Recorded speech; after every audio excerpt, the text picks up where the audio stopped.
¿Cómo está? Espero que tengáis un lindo día, espero que teníais un lindo día aquí, hoy y ayer y mañana y todos los días de vuestras vidas, porque es muy importante, especialmente cuando tienes a Jesucristo en tu corazón como tu Salvador y Dios, tendrás una paz en el corazón, así que espero que tengáis paz todos los días de vuestra vida. Y también estoy muy feliz hoy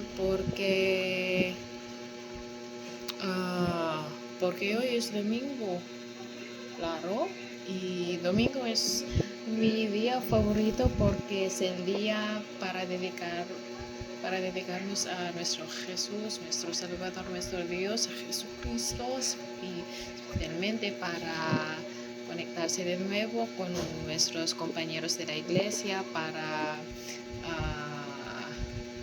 encontrarlos de nuevo, ¿sí? And anyway, our daily verse is from chapter 16, verse 15 of Mark. It says, "And he said unto them, Go into all the world and preach the gospel to every creature." So this is clearly talking about the patience because this Jesus Christ telling his commission to his disciples before his ascension.